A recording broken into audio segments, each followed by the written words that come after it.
మాచర్ల నియోజకవర్గానికి పట్టిన పీడ రాజకీయ విద్రోహ శక్తి మాజీ ఎమ్మెల్యే పిన్నెల్లి రామకృష్ణారెడ్డి అన్నారు ఎమ్మెల్యే జూలకంటి బ్రహ్మానందరెడ్డి.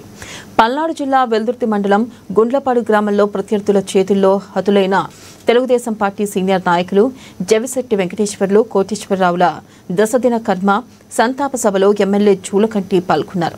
వారి చిత్రపటానికి పూలమాలలు వేసి నివాళులర్పించారు. అనంతరం వారి ఆత్మకు శాంతి చేకూరాలని 2 నిమిషాల మౌనం పాటించి శ్రద్ధాంజలి ఘటించారు.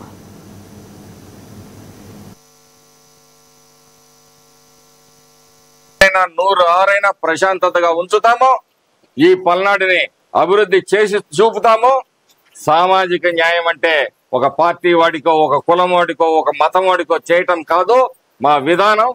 ఈ ప్రాంతంలో వరిగపూడిచెల ప్రాజెక్టు లాంటి ప్రాజెక్టులను తీసుకొని వచ్చి యావత్ రైతాంగాన్ని ఆదుకునే ప్రయత్నం చేస్తాం. అందులో అన్ని వర్గాలు, అన్ని పార్టీల వాళ్ళు కూడా ఉంటారు. అది సామాజిక న్యాయం. అలాగే ఈ సందర్భంలో తెలుగుదేశం నాయకులకి, కార్యకర్తలకు కూడా ఒకటే చెప్పుకున్నాను. కోవర్టు రాజకీయాలు చేయాలనుకునే వాళ్ళు ఎవరైనా ఉంటే పార్టీని వదిలిపెట్టి స్పష్టంగా వెళ్ళిపోవచ్చు. నష్టం ఏమీ లేదు.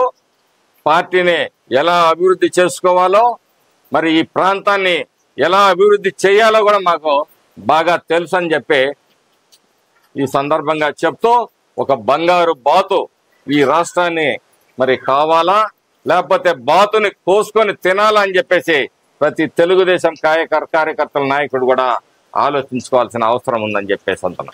మితిమీరిన ఆశలు, ఆలోచనలతోటి ఈ పార్టీని విధ్వంసం చేయాలనుకునే ఎంతటి నాయకుడినైనా